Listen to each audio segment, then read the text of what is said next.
Today we celebrate and remember our parents, Margaret Johnson Russell and Austin Gibbons Russell. If you think of life as having seasons, then we're going to kind of look at a short season in their life today. Mom and Dad were married on Mom's birthday, November 26th, and ironically, it falls on Thanksgiving some years.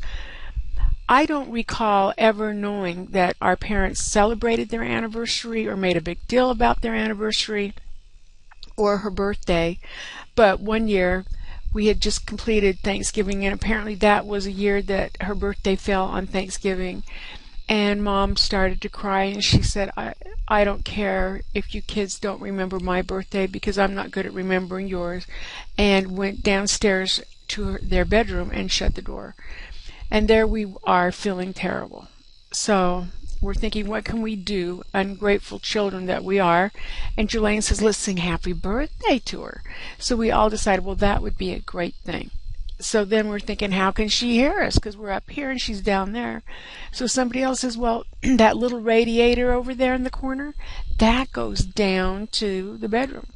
So if you can imagine all these children huddled around a radiator singing happy birthday to you with all their heart, that was us. And then pretty soon we heard the door open and Mom came up the stairs, and that's all she wanted, is for us to remember her birthday. And then they started a family. But that's not the season we're talking about. We're talking about the tween season. It's in between the pictures that Pamela took when we were in the avenues and when digital pictures came out. So these are put in digitally, but these are pictures taken with an old camera. And they all encompass a time when the parents lived in Ephraim. And I like to say any place that they live is a home, is our home, is where our house would be. One day I was at home and they said, oh, you've got to come see the garden. And I really appreciate it because I like plants too. And as we're walking down the street, Dad says, oh, look, Margaret, pigweed. And I'm looking and not really understanding what they're saying, but he recognized an edible weed.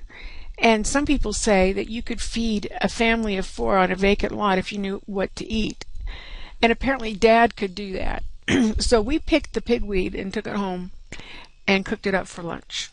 He was really an organic gardener before. Well, he believed in doing like bug control by putting in the marigolds. The neighbors, the Squires, had the same vibe, and the families got along well together as well as the children. And this is Andy with one of the Squires. And the Squires had the basketball hoop.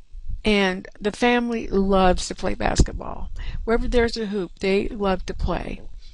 Russell, who's over on the far left, just admired his uncles so much and wanted to be like them. And so I used to tell him, you know, you've got the Russell blood. And that means a lot. It means you're strong, you're courageous, you've got athletic ability, you're intelligent, you're creative, you're all these things. And it is true.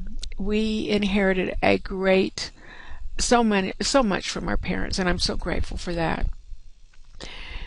They let us do a lot of things that a lot of parents probably wouldn't do. But one of the things wouldn't be this. They'd be proud of us for this. We used to reenact the birth of Christ every year. And one year we decided to do a candlelight ceremony. And you can see that it wasn't well planned because every candle is different. And also as we were walking in, I think that Andy singed the hair of Kathy's hair. You can see that he feels bad about that. And I think Dad's look is he hopes that we don't burn down the house. If you talk to Jonathan at this time, he'd probably tell you, yeah, life is good here in Ephraim. It was at that time, too, that many of our brothers and sisters met their significant other, that special person they wanted to spend time in eternity with. And this is Brian with the beautiful Charisse. Kathy and George got married. And this is George at another event with Jacob, and I'm not sure if that isn't his dad and mother in the background. I was wondering about that. Brian and Sharice got married, and Jelaine and Bill, and Melinda and Brent. They basically are cutting their cake, and you can see Andy kind of cut in there because he really wants the first piece of cake, is what I think it is. But and here we are as flower girls. We're flower girls at lots of the weddings. What an exciting time that was. Here's Pam and my husband Jim at a wedding, and Michael doing his photography thing, and Shanine and Russell. One day, Dad said that he liked the coat I had. It was kind of a furry coat, and he thought it would be really funny to take his picture with it.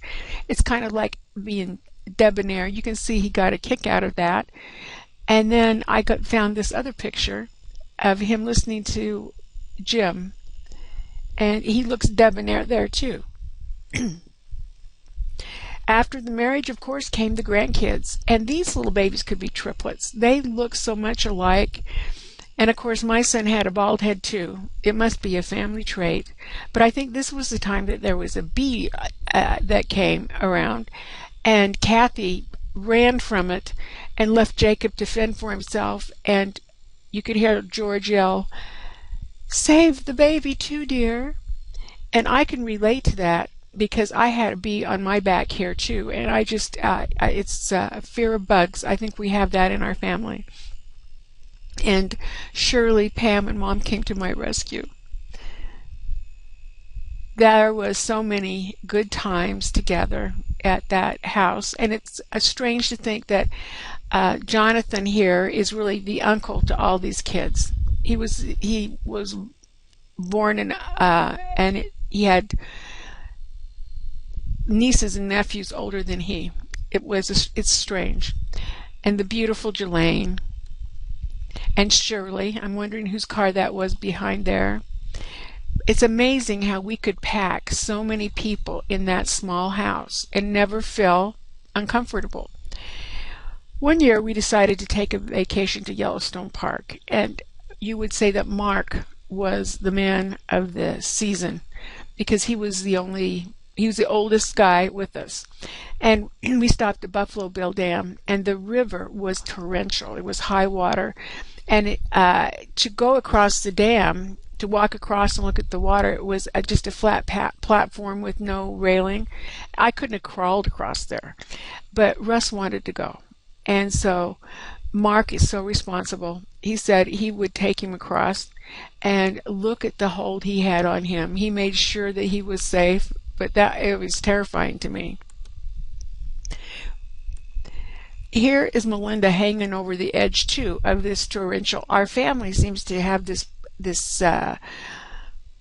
no fear attitude.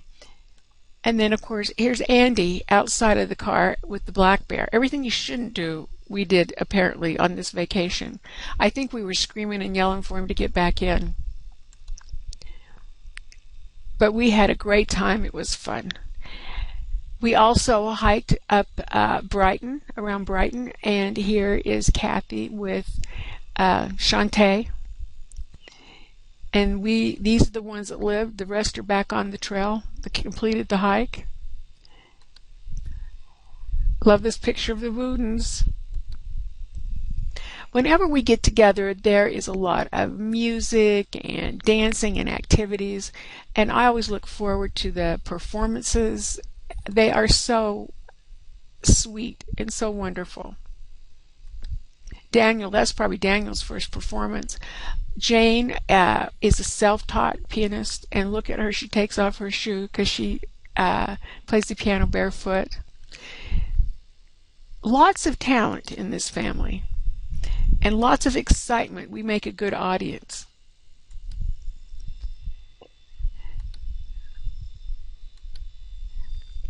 We also have a good sense of humor. We inherited a great sense of humor and can tell stories and like to eat. But one of the best things about us is the season of the grandkids, the passing this down to the grandkids. I was noticing the beautiful eyes of the grandkids. So here we're going to take a look at those. Cupid doll. That has to hurt. I think Daniel wanted to get escape from us all. I used to call him a little miniature Greek god.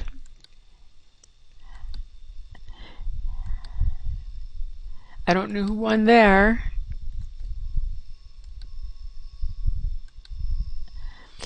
One year we did this quilt. Everybody did a square on the quilt for Mom and Dad for an anniversary, and I know that that was one of the few times I saw Mom just cry because she tried to control her emotions. But there is Melinda and Mark holding up the quilt. But apparently Mark didn't make a good Vanna White, so Pamela took over to describe the squares of the quilt. Mom and Dad made a very handsome couple. And I know Dad loved all of his children very much. And I always felt like my mother was the most beautiful mother in the world. I remember going to grade school and our parents, for some reason, were on the stage. I'm not sure why. And I looked at all of the mothers up there and I thought, my mother is the most beautiful mother.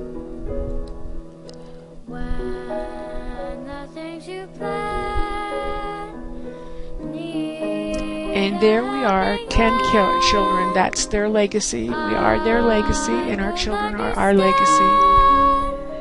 One day, Mom and Dad came down to visit us in Phoenix, and we were going to go golfing. And I said, Mom, instead of being a golf widow, come on with us. You can drive the cart, and you can keep score. And she absolutely loved doing that. I'm not sure Dad was glad about that because she loved it that much. I think he likes to get away and go golfing. And we also took them boating there with our Nothing Fancy. And I think they enjoyed it.